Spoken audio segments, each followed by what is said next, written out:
This is another exciting episode of You versus You, and it's your boy Dave Woods coming at you from Imago Dei Digital Media Ministry. My bad, Kike, forgive me. There was a little Freudian slip right there, but we'll just say IDDM. All right, Imago Dei Digital Ministry. All right, here we are.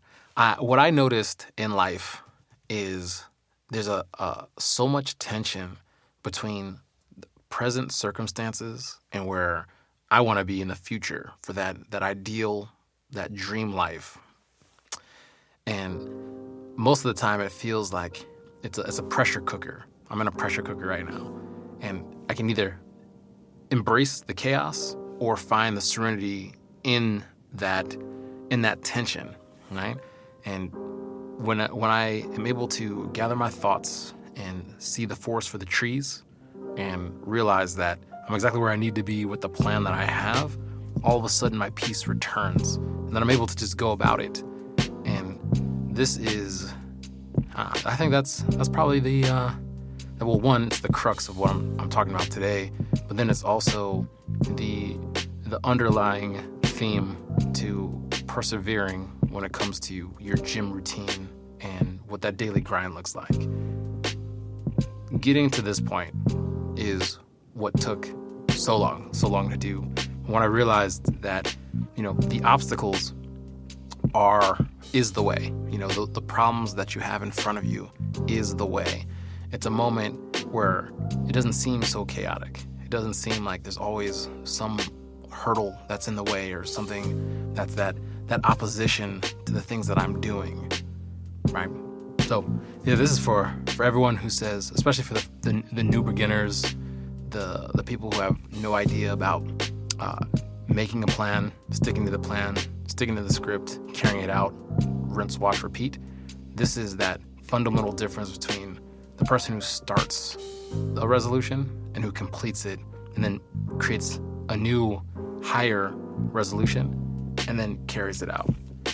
This is that moment where it's much easier to give up, no matter what's going on, whether it's a physical limitation, whether it be a emotional limitation, family background, this, that, and the third. Name whatever those things are that you consider a challenge, but then take a couple deep breaths and realize it's not always going to be like that.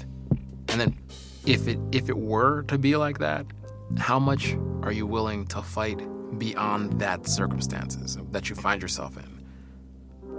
It's that moment of saying, if you were to assess your life right now, no matter what age you are, if you turned around and 5 years had gone by, if things didn't change, would you be okay with that? For me, when I was 335 pounds, I said, I don't want to do this 5 years from now, 10 years from now, 20 years from now. What does it take to go beyond that? And that's how I got started that journey of losing 100 pounds. The same thing goes now. You want to lose 10 pounds? You want to lose 200 pounds? How badly do you want it? And what are you willing to do to make it happen? You have all the time in the world. Well, as a figure of speech, you have as much time as you want to spend looking at the problem and looking at the circumstances to then come up with the strategy to overcome that. In my world, I like to say, Jesus died on Good Friday, came back on Easter, right? 3 days.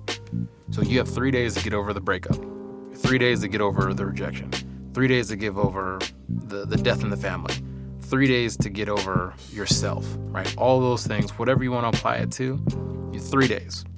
Cry, go into isolation, be depressed as you want to be as wild as you want. I'm not condoning any of those things. I'm just saying people deal with their problems differently. But you have 3 days. There should not be a moment where 3 years later you have not gotten over the rejection or gotten over some traumatic experience. I know that sounds very cold-blooded to some people who might be hearing this for the first time.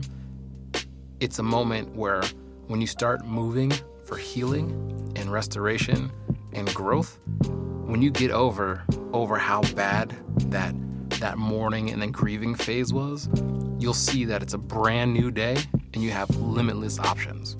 But then as you get older, those options start to decline. So you're focused on the things that are getting you towards that ideal.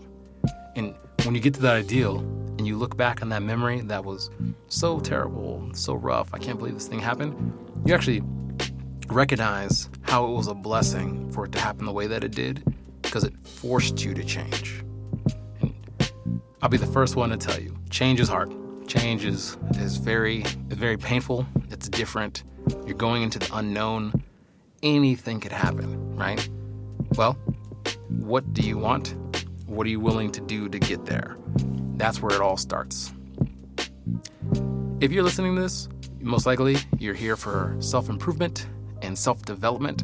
So here's what it is. Here's how we go about it. It's in the title, You versus You. There's the version of yourself that you are right now. There's the version of yourself that you want to be in the future. Bridging the gap is the hard part. But when you start to build and you start to bridge it, you go through, walk over, and you find yourself there. When you're living that dream, when you're living that ideal, when life is perfect for the new circumstances, you can look back on that journey and say, what did I learn? What did I learn along the way? What can I share with others? What do I do now? That's where I say, do it again. Look at the new circumstances. What do you want now? Is it something that's still physical with the gym? Is it something with finances? Is it something with relationship? Is it making a better habits? Focus on that thing, just like you did with losing weight or gaining muscle, getting fit, and then stick to it. Rinse, wash, repeat. All right. I'm going to be speaking to something that was ingrained in me at a very young age at the good old YMCA, right? They had the, I don't know if they still do it, but they had the symbol of a triangle that symbolized the connection between mind, body, and spirit. And when you have those in equilibrium, life is just much more smooth. You get that peace. That had affected me when I think I might have been around fourth grade the first time I thought about it. I said, I wonder if there's something to that. I like that as a concept. Let's see what I can do. And that was the first gym I ever went to. That was the first job that I had working in a gym right there as a personal trainer. And then, I think they called it something like a fitness coach, because you got to have the certifications to be an official personal trainer. But then also volunteering with Special Olympics. I just found the love of weightlifting and getting physically stronger, something that was it was an interest of mine that I took to heart and just was able to foster my own character and make friends along the way. So that whole theme of having everything in proportion, mind, body, and spirit, just really resonated with me. That's the same thing for today's episode. I'm saying, just look in and say, in a perfect world, what would you want for anything related to the gym, health, and fitness? When you've thought about that, write it down. Write down what your goal is. Is it losing weight? Is it gaining muscle? Is it maintaining? I'm going to just interject my own line of thinking for a second and say, if you're new, you're not here to maintain. You're here to make a change. This would be more towards the intermediate to someone who's already reached a peak physical status. They have a new version of themselves, and they want to hold that and not lose too much. That's actually the challenge of once you hit your goal, is how to not only just avoid sliding back, but then what can you manage for the demands of the energy output, and how challenging whatever sessions you were doing, whatever cycles you had just went through to get there. But we're gonna table that for a second. My whole thing is for someone who's practically brand new to the gym or brand new to pushing themselves physically and saying, okay, what's your strategy for getting to your goal? What's that timeline to get there? There's a big difference than 3 months and 3 years, right? So the level of intensity that you'd have to push yourself to reach your goal in 3 months when you knew you only had 3 years is completely different. That's where my man's David Goggins would tell you losing 110 pounds to even qualify for the military in 4 months was a monstrous obstacle to overcome. Did it, and then, became the process of becoming David Goggins. If you are not in that extreme situations, the desperate times calling for desperate measures moment, you probably have a more easy pace, or I should say, a more accessible timeline of achieving that goal. Look at me. I'll say I'm the opposite end of the spectrum of David Goggins. It's another David, right? It's David Woods, not David Goggins. Mine was practically 4 years to lose 100 pounds and was able to push, take a little bit of break. Push, take a little break. Enter a couple competitions, push, take a break. And so it was moments of intensity with the standard of just making the gym a part of my daily routine. You have to ask yourself, what are you able to do with what your work schedule looks like, your life schedule looks like, all those things. But the key takeaway in this comment is the bigger the goal, the bigger the sacrifice. If you have a really big dream, there's going to be some really big opposition to that. And it's mostly going to be from things that are internal over things that are external, like things that are coming from the outside forces. We'll say your neighbors, your parents, relationship stuff, people at work, co-workers, people at the gym, whatever that may be. That's just one factor that's outside of your control, but you can still navigate through all those things, and that's what it takes to be committed and not let anything that comes your way deter you from what your mission is. I'll say it. I feel like it needs to be said just one more time. The bigger the goal, the bigger the sacrifice. The bigger the dream, the bigger the opposition. I made a joke last episode about what would you do if you forgot your headphones when you're walking to the gym? And I said it mostly in jest, because what I would do is still go to the gym. That's not enough to throw off my game. Yes, it's annoying, and having music or a podcast to listen to, like you versus you, is needed fuel in the tank. But the whole thing is the slight inconvenience of some equipment, being your headphones, maybe even your phone, is not enough to knock off what the benefits of being consistent with what your routine looks like. If that's all it takes, I would definitely rethink what your reason is for going to the gym and pushing yourself as much as you are physically. There's going to be 99 other things that come up that could throw you off of just your one day. But then that one day becomes 2 days. That 2 days becomes 3 days. And everyone knows the hardest day to go back to the gym is the one after you missed that routine. All right, so just make a split-second decision. I'll tell you right off the bat that whenever I pull up to the park, the track, or the gym, I take 2 minutes to just quiet down, to remember what those reasons are for going to the gym, and then remembering where I came from to get to this point currently, and then put in perspective where I am right now and where I want to be. That's that liminal space between current day reality and the projected ideal dream destination. This might be easier for some people than for others, and that's the beauty of motivation and following fitness enthusiasts or being inspired by a friend who overcame some huge obstacle to get that trophy, to get that goal, to get that physique that they wanted. But motivation only takes you so far. You have to ingrain in yourself a new pattern of doing things.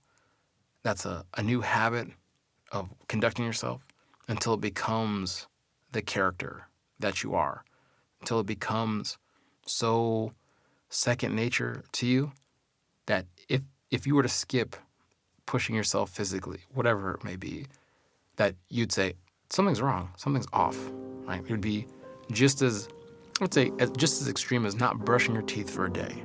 At the end of the day, hopefully one person would have at least said, hey, you want some gum? You want a Tic Tac? You want some mints? But if you hadn't noticed and no one had said anything, you might be able to get away with it, but you still would brush your teeth. That's the same mentality for pushing yourself physically and sticking to your restrictions on what you're eating. The next thing is, and we'll pretend this is your first episode. You have a good friend like Guy Gazette who put you on the You versus You, and you said, I don't have time for the pilot episode or for the episode 2 through 15. I'm gonna just jump in episode 16. With episode 16 right here, right now, you're hearing this and you already are planning on going to the gym or starting a weight loss challenge. I would say write down what your goal is. Make sure it's clear as day. Write down the time frame that you have to achieve that goal. And then write down what your plan is to get there. You have where you're at right now and then where you want to be. This is the clock starts ticking now. The sand in the sand glass is slowly dripping down. What are you able to do? Go for it. You have 24 hours in a day. What can you do in these 24 hours? I am a huge fan of saying, see how many push-ups you can do. If you can only do 3 push-ups, do 3 push-ups every hour, on the hour. If that is too much, especially if you haven't done a push-up since PE in elementary school, try and do 3 push-ups a day. Just pick a time, do it once.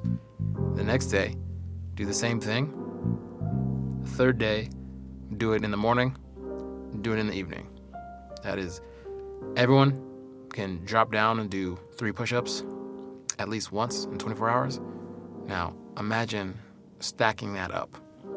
What was once just 3 push-ups becomes a week, so 21 push-ups in a week, and then will quickly become 5 push-ups in a day, which will become 35 push-ups in a week, and that slow progression will get you up to, say, 10 push-ups a day in the morning, 10 push-ups at night. When you're stacking up small habits like that, you'll find that where you were last year of not doing any push-ups is exponentially beyond what you even thought was possible, and then you've moved into that new standard of being able to move the muscle with bodyweight resistance. Take that and move it to every single exercise. Core, sit-ups, crunches, flutter kicks. What can you do? Do as many as you can. Do that consistently each day. How about pull-ups? I know pull-ups are very hard to do. What can you manage for if it's just 1 pull-up? We'll do that again. Actually, I like talking about this one.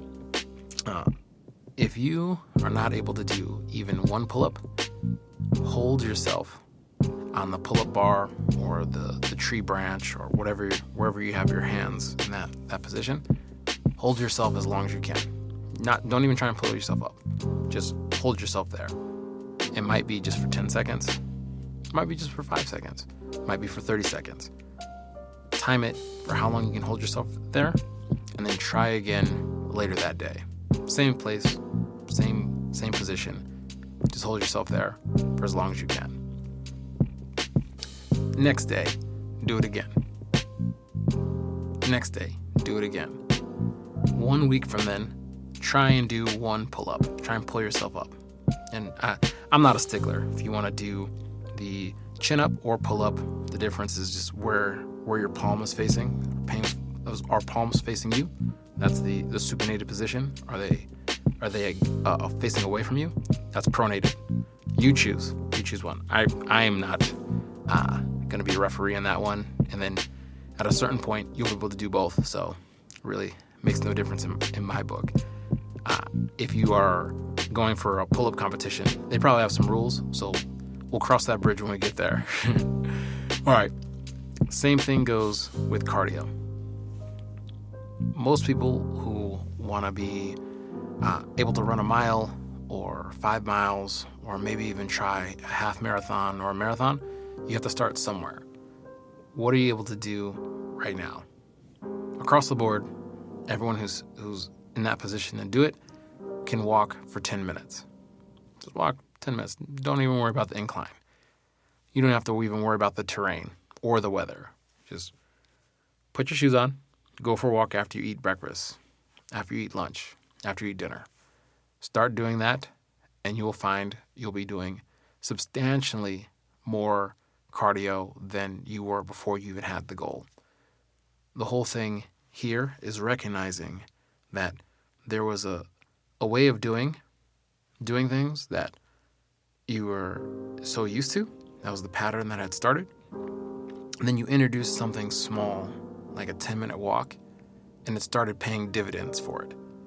Okay, well, apply that across the board where it's reasonable. And that would be every single time you eat food, even if it's a snack, go for a 10-minute walk. Give it 6 months, and I guarantee you, like Denzel Washington making guarantees. I talk about this frequently. Go YouTube Denzel Washington making guarantees, and you'll see that's his default line in every movie. And once you see it, you can't unsee it. And it's great. Now you'll get the reference. All right. If you go for a 10-minute walk after every single time you eat, you'll be stacking up cardio. I don't know anyone who doesn't like walking. I'm sure there are people out there who just prefer some other means of conveyance. But when it comes to ease, I think most people would choose walking over running. But then if you're able to run, you find the enjoyment in that. And it's actually really good for your brain too, just in terms of taking in new information that's faster than the normal pace of walking. Like studies, there have been done thousands of studies on people who are regulars at running, and that their depth perception is sharper, their reaction time is much faster, and then the way that they put together ideas and concepts and are able to express themselves is more fluid if they're consistent with how they jog or how they run. So I'm a huge fan of seeing what those statistics are to motivate me to do something that I don't like to do. For me, I like doing the sprint training over long distance running. I'm more of a weightlifting type of guy, but that's neither here nor there. But I guess it's kind of here, because the way to be consistent with what your routine is to find things that you love doing and stick to the things that you love doing. You don't want to dread your workout, right? Maybe you've heard people call running on the treadmill the dreadmill. Yeah, you don't want to get to that point where you're like, I can't stand running. I rue the day that I came up with this goal and was listening to this podcast. My life was better without it. I find that hard to believe, especially since you're here consistently listening to You Versus You. You believe in yourself. So if you're able to find those exercises and those means of fighting against the resistance of non-movement, you'll be motivated to do something, especially if you like doing those things. For me, it's weightlifting. So find what your niche is, find what that hobby is that is physically demanding, and then start wearing it out. Start doing it. A couple weeks ago, I talked about the 60% rule. That is, if you have your goal, you have your plan, you have your timeline, if you show up and push yourself at 60% of your maximum output, you'll get there. You'll get to your destination. And it won't be as mentally taxing, it won't be as physically taxing, but it'll still be more than if you had not done anything at all.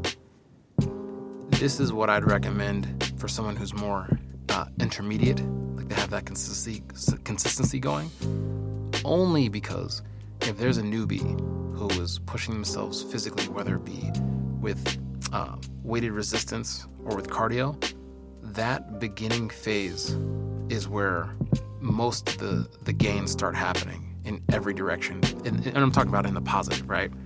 You start gaining muscle, you start losing fat, your VO2 max, that's your capacity to get the oxygen in your blood to where it needs to go and recover, goes through the roof. In these moments, I'd say when the newbie is starting to get familiar with the gym and then what the sets and the reps look like, and this is, we'll say, a set is doing one exercise for a certain number of repetitions. That's reps. Here's one set, here's reps. Put that together, right?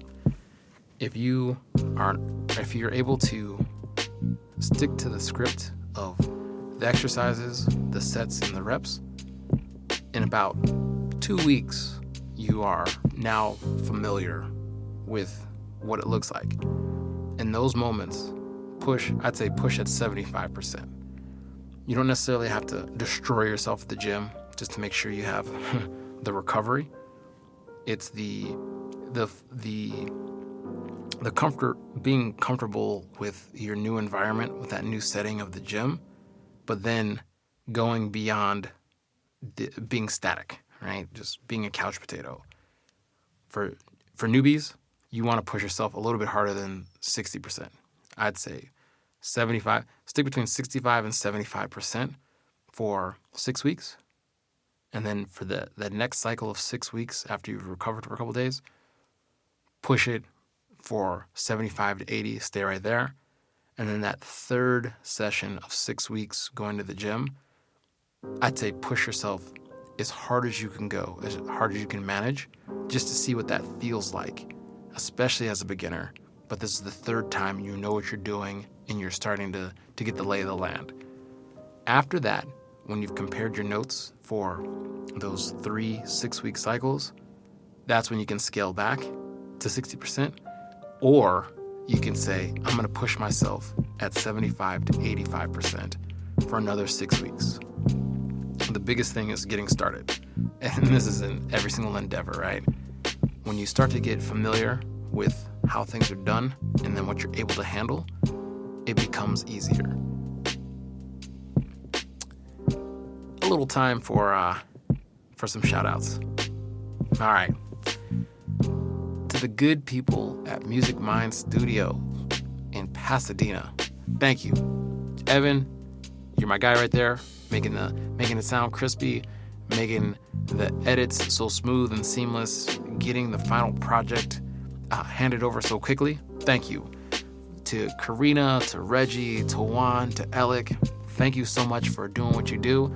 I recommend going to Music Mind Studios, recording your podcast, recording your album, recording your voiceover, whatever it may be.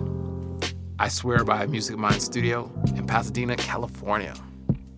Next shout out goes to Imago Dei Digital Ministry. I see you, Kike. I see you, Alicia, Alonzo, Edgar. Yep, you guys are doing great things for the youth, for the community that you find yourselves in, for everyone who comes in contact with you. If you're looking to make a podcast, reach out on Instagram, Imago Dei Digital Ministry. We'll get back to you and make things happen. As always, major shout out to my day one, Trey Williams. Who kid? Houdini. My guy, Trey. Thank you. Thank you for being my biggest fan since the beginning. All right. Oh, and it would be remiss of me not to give a big shout out to my Furious Five. And we talked about this last time, but if you weren't here, these are my heavenly friends, my saint friends. It's Blessed Pure Giorgio Frassati. His birthday was on Saturday. Big ups, big ups, big ups. Padre Pio, you are always interceding for me. St. Moses the Black, that's one of my patron saints. St. David of Wales right there. Also, that's the one who I was confirmed Catholic as, right? And as a kid, I thought it was funny to be called David Douglas Woods. So that's why I went with him. I had no idea who he was. I was just, a cantankerous, onerous, or I should say ornery, not onerous, my bad, wild child. So you can forgive it for that. I was young. And then St. Anthony of Padua helps you find lost things. Also helps you find your motivation when you don't want to go to the gym. And always, St. Joseph, the foster father, the legal guardian, the savior of our Savior of Jesus. Thank you for praying for me. I need it constantly. And special shout out, I should say, to the anchor, to King Jesus, but to his mother for his constant prayers. So all things I say, Hail Mary, full of grace, the Lord is with thee. Blessed art thou among women, and blessed is the fruit of thy womb, Jesus. Holy Mary, Mother of God, pray for us sinners, now at the hour of our death. Amen.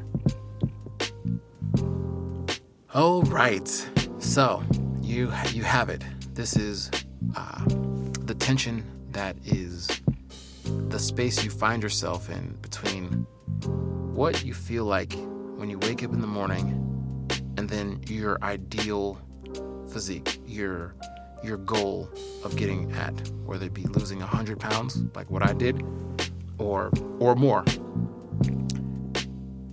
Change your perspective.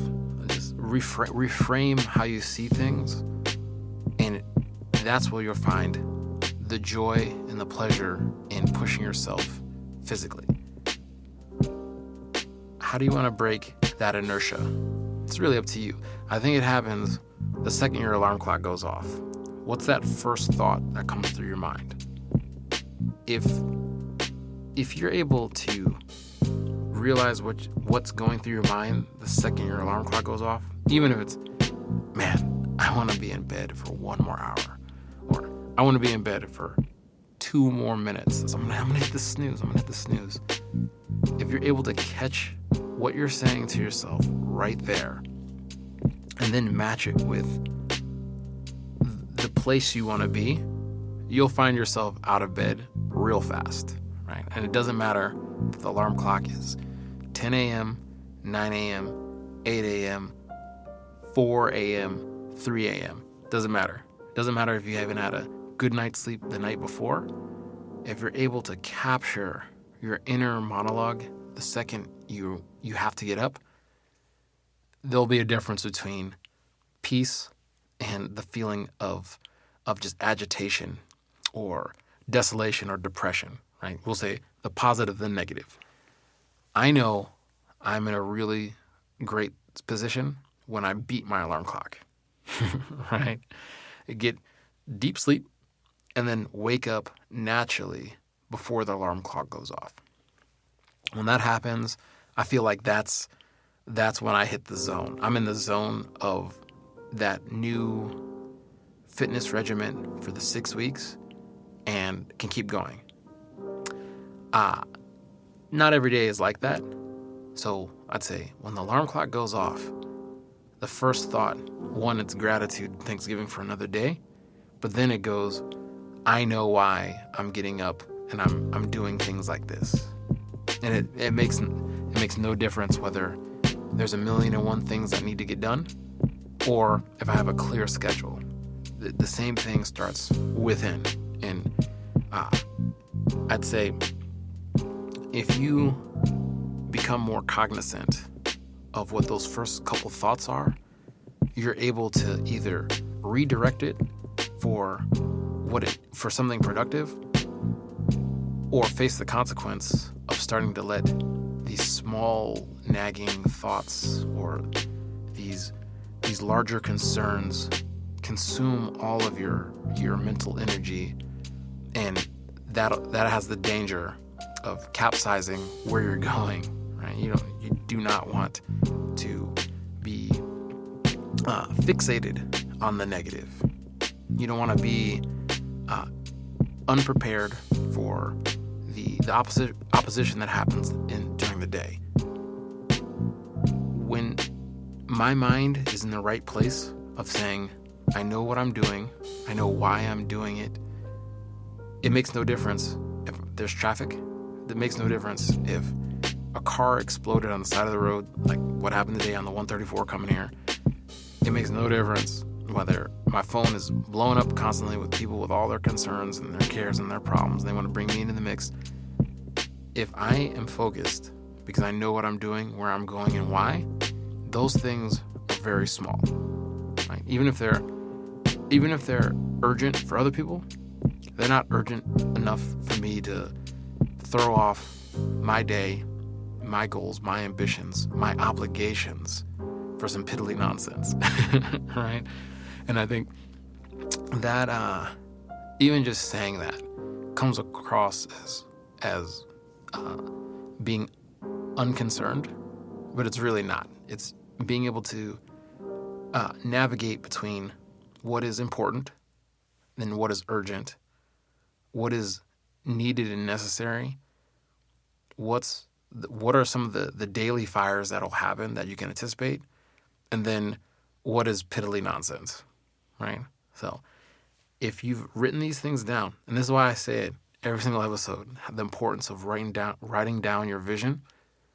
When you write down your vision and you know what you're doing, you're able to discern quickly what's piddly nonsense and then what's actually going to really impact you, either for the positive or the negative. You'll be able to tell the difference between the two and then not be affected by which choice you make. If you can't tell the difference between piddly nonsense and then the world is actually falling, like the sky is falling and everything is a war zone, you'll quickly have no energy. You'll quickly not say, you know what, the safest place to be in the world is my bed, right? You want to be able to navigate those different things that come your way. What are real invitations, and then what's vital, right? And this might sound like something that you should have learned when you were in high school, but it's really, I feel, is a lifelong journey of recognizing what is actually important, and then what is something that is important to someone else. I'll never forget that I ran into someone, a stranger, complete stranger, in Glendale, and she was asking for money, and so I rolled down my window to see like what she was asking. Like I had a feeling she was asking for some change. The second I rolled down the window, I was like, "Hey, is everything okay?" She said, "Did you hear about the attack in Canada?" Right? I'm like, "What?" She's like, "Oh yeah, there was a drone strike in." She named some city. I'm just gonna go with Toronto. She named some place in Canada, and I said, "That sounds fishy, because that's actually breaking news if someone attacked Canada." "Oh, what's your name?" "Oh, my name's Jenny." "Oh, here you go. Have a nice day. Prayers up for people in Canada." The second I pulled over to where I was going, I arrived at my destination, I Google searched it. Like, oh, attack in Canada. There's nothing. It's absolutely nothing. There's not even a hint of war. I don't know if Canada's ever been attacked in the last 50 years. Right? It was a moment where I was not sure if this person was telling the truth or if they had something going on mentally. I didn't want to judge. This might be something where it had a kernel of truth to it. It didn't. She was living in a fictional reality where people are just getting bombed no matter where they are, right? And this, I take this long story explanation to drive home the point, because what was urgent to her and what was important to her didn't bear any credence in my world or in the real world of people in Canada. This was an illusion that this lady had, I'd say a delusion that she had, and she was able to say it in a way where it sounded like it could be feasible. The second I found out it wasn't, and that was piddly nonsense, I forgot about it. And said, Lord have mercy on Jenny, right? These things happen all the time, usually not as extreme.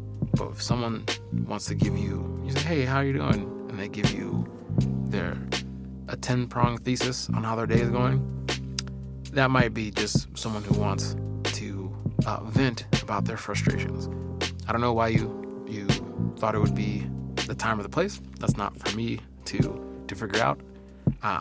The whole thing is saying, if it has no bearing on the things that you're doing and the things that you're going for, it will quickly derail where you're going, the momentum that you have on what you're working on, and it'll be draining. So I tell you this because it's bound to happen the bigger your goal is. If you want to lose 100 pounds every single day, you're going to get approached with some stuff that doesn't concern you. It's not your battle. It's not your ministry. It's not your problem. Just take it for what it is, and in 5 minutes, see if it still is there begging your attention. All right. The next thing is saying, where do you pull the information and the know-how, not just the motivation to develop that discipline, but where do you get that source of credible teaching and learning to work on your goal? For things like this, I'd say look to whoever motivates you. Maybe it's an athlete, maybe it's an actor or actress, maybe it's someone you knew growing up. Look at their story and what did they do. That's the thing that'll get you inspired. If you're able to bottle up that inspiration and be reminded of it daily, you'll stay on track. If you're able to apply those lessons that other person took and assimilated and then apply them to your life, you'll stay inspired. My vote is to always find a couple people that inspire you or that you aspire to be like, and then just start to emulate the things that they've done given your circumstances. If you're a movie person, who are your favorite heroes? Who are your favorite characters? What did they do in the movie? In the fictional universe of their movie, what did they do? And then match that with what that actor did to prepare for that role. Do a little R&D, a little research and development. Take that, use it in your world. Who's someone in your family that motivates you? Just ask them. Just give them a call. Reach out and ask them how they got to that point. What's their backstory? How did they get there? Take those nuggets and kernels of wisdom and lessons that they learned, put it in your life. Who are the people at the gym that you see regularly? Do you know them, or do you see them in passing? Ask them. If it's appropriate. No one wants to be bothered if they're doing cardio, right? That's like the unwritten rule. If you got the headphones on doing cardio, don't interrupt, don't even look, right? If you're able to find people that inspire you to greatness, and the whole thing really is what inspires you to go beyond what you used to do before you started to get physical, before you started to work on your fitness.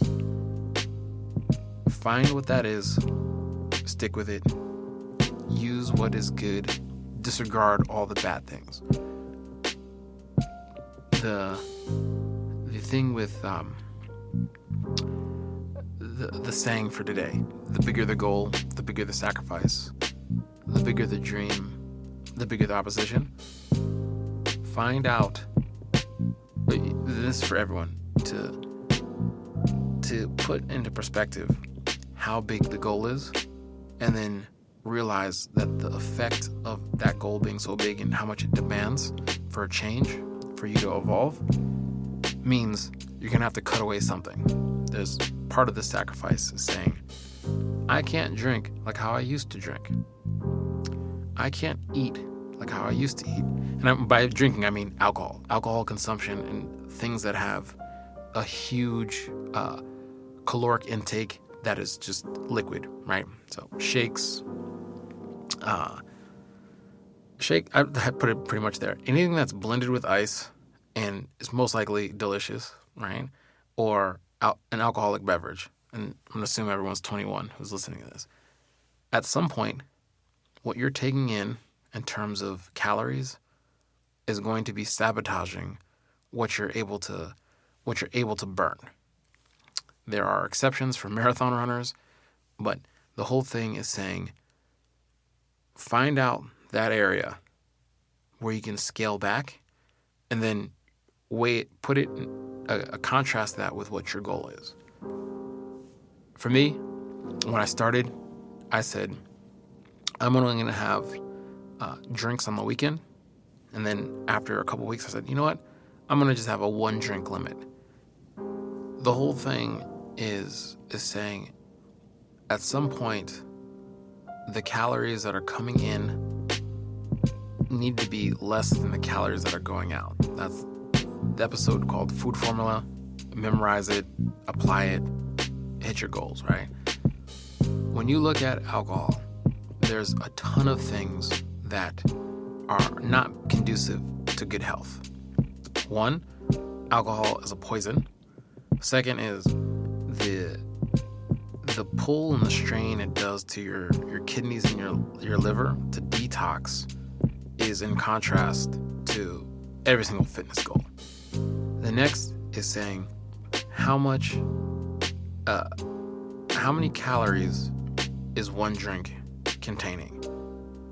When you put that next to what your regimen of eating looks like and the calories that you have to hit your goals, it's guaranteed. If you stick to the eating in the deficit, you will lose weight. That is scientific fact. If you put that against how much 1 drink is containing, immediately half the drinks go off the menu for what you're able to do without sabotaging what your fitness goals are. Knowing that, especially after seeing the data, it'll probably say, how much is this worth to you? How much is your goal worth to you? Is it worth a cocktail that has 500 calories in it? That's up to you to decide. Is it worth a couple beers that each beer has 150, 200 calories in it, right? We'll just say on average. Is it worth the damage it'll do to the calories that are coming in versus the calories going out? When you're really serious about hitting your goal, it won't be a 50-50 ratio of, oh, I'd like to do this, but I have to give this up. It'll become crystal clear, transparent. You can only afford to take in the superfluous calories maybe once a week and very limited. That's the sacrifice that needs to be made in between saying, here is what I'm going for that tension between what's here and now and where I want to be. Just remember that. Remember that. It's for 6 weeks. I highly recommend taking a deep look into whatever is the thing that's in the way of you hitting that goal, and then saying, I can push past this, right? You'll find when there's a new habit, a new lifestyle, a new way of conducting yourself, it's not too much of a sacrifice. For me at least, most of the the pull on the flesh is saying, I remember when there weren't boundaries. I had the freedom to do whatever I wanted. Well, now that there are boundaries, it's a different type of nostalgic reviewing of the past, saying, I did a lot of things that didn't seem like they had consequences on where I'm at now. And then when I put those boundaries up in order to have more calories going out than that were coming in, this is the thing that had naturally had to go, right? You do something for 6 weeks, see how you feel, celebrate for a day or two, make a new goal, go for it for 6 weeks, see how you feel, recover, rest, celebrate, do whatever you want to do it again, another 6 weeks, then look back and review the 3 cycles that you had gone for the 6 weeks at a time. Was it manageable? Well, if it wasn't, scale back. Do you think you could do it again? Oh, go for it. Rinse, wash, and repeat. You'll find that when you recalibrate and you reassess and you survey the land, it's actually not that bad. The whole thing with being able to assess accurately for what will last for a lifetime really starts with being more extreme for 6 weeks. If that means cutting out all alcohol for 6 weeks, you'll survive. You'll try. I don't think there's anyone who's ever died of giving up alcohol for 6 weeks and then has regretted it. It might be more of a moment of saying, not realizing the habits and the leisurely activities and the ways of blowing off steam were impacting your overall happiness, right? That's where that tension is. When you try something for just 6 weeks, that's not a long time at all, and then see what you can give up, what you can go without, it really is sobering, right? A little tongue-in-cheek joke right there. The whole thing is saying, if you knew that you could push yourself really hard for 6 weeks and then take your foot off the gas and survey the land, yeah, it's not hard. It might be uncomfortable for some of your friends who do drink heavy, or family members that do drink heavy or don't have parameters up, but that has nothing to do with what your goals are. That's more of a societal peer pressure situation. And if you've never experienced a pull like that, no, just wait till the holidays. It's there. It's always there. You might not have been as cognizant of the push and the pressure that it has of what other people are doing, but it's really a reflection of them and how you make them feel uncomfortable by resisting something that is naturally good for something that is better. It makes people feel uncomfortable. That is the same thing as being interrupted by some person on the street saying that Canada just got Jones struck, right? That's not really your problem. It's not. It maybe is their problem because it's mostly what's going on internally for them. For you, you already have it as a vision board. You already have it as your goal. You already came up with the timeline. You already know that you can push yourself at 60% and hit your goal. Those are the things that can either make or break what your plan is. If slowly getting derailed, you'll find yourself sidetracked, right? When you are able to assess where extra calories can be cut. That's where the ease of eating in deficit comes into. What are the foods that keep you fuller longer? Stick with those, right? That's all the leafy greens and oatmeal, right? I'm actually a little bit torn on oatmeal. I'm a huge fan of overnight oats because the consistency of overnight oats actually takes away from some of the negatives that are in oatmeal. I will, next time we come in here, which will be tomorrow, I'll have my research up for you to give you the statistics on overnight oats versus just oatmeal. Just out of the gate, though, the way that it's soaked, it strips the oatmeal of some of the things that cause adverse reactions in your stomach due to just breaking down that type of grain. Where as a O negative or O positive? I'm O blood type. Oats aren't great for people who have the O blood type. Cold overnight oats are exceptions because of the how the molecular structure of oatmeal breaks down due to being soaked for those 12 to 24 hours. So that is a nutrition hack and discussion for tomorrow. In the meantime, let's get back to choosing the sacrifice, right? The bigger the goal, the bigger the sacrifice. When you realize how much it takes to move towards your goal and to bridge that divide between where you are now and then where you want to be, all of a sudden things get put in a sharper focus for either being beneficial towards what you're working on or being in contrast to and being opposition to. The hardest part is getting started and then drawing the line in the sand. But once the line is drawn in the sand, all you have to do is say no.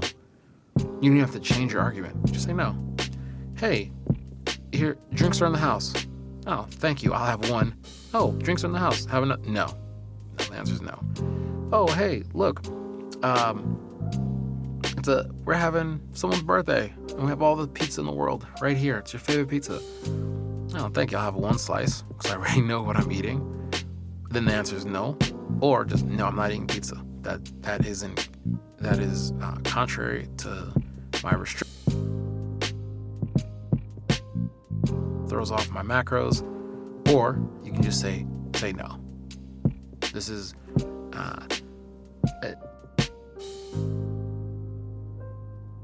the beauty of having a toddler is when baby girl says no, like the whole beat drops. Right? Everyone's like, whoa, why?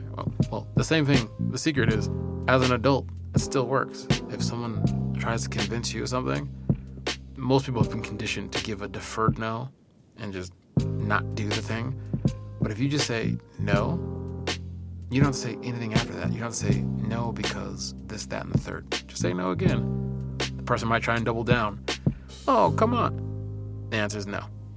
Oh, what about this? No. Just as a social experiment, try it. Don't add anything else to your response except for no, and see what happens. All right, we're gonna have to get ready to wrap up because our time is coming to a close. But I'll say the final thought of all of this, and the final thought of all of this is to be grateful and thankful, and keeping everything in proportion, mind, body, and spirit. If you are able to find not only your why for why you're doing something that is physically demanding, but then to find at least 10 reasons why you're thankful you're able to do it, it shifts the atmosphere from seeing something as a burden, from seeing it as something that is insurmountable, from seeing it as something that might not be worthwhile. You already convinced yourself it is worthwhile. Maybe you hit rock bottom and have no choice but to get in shape. If you find reasons that are good, but then reasons why you like doing it, it changes your whole outlook for approaching it. For me, it's talking to Jesus and saying, Lord, thank you for an opportunity to go to the gym. Thank you for the money to pay for a gym membership. Thank you that the equipment here is so much better than the equipment that I grew up with. It's better than the equipment that was at the YMCA in the early 2000s. It's better than the equipment that was at my school gym, right? It looked like a dungeon. Out of the gate, that's 6 reasons that I'm thankful for being here at the gym push. And that's not even going into the why. Well, I'm thankful that I can be in shape to keep up with my daughter. I'm thankful that I lost 100 pounds and can inspire other people to also go beyond themselves and become a version of themselves that they're proud of, that they're thankful for, right? Come up with 10 things you're thankful for, and then the next day, come up with 10 other reasons, right? That's going to be a very, it could be a challenging exercise if you're not used to expressing gratitude or thanksgiving. But this is the hack for the day. I hope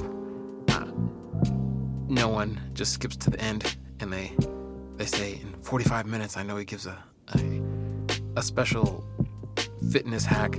Well, if you did and you discovered it by mistake, I'm glad you have it. And now that you have it, apply it. Use it in your life. See what happens.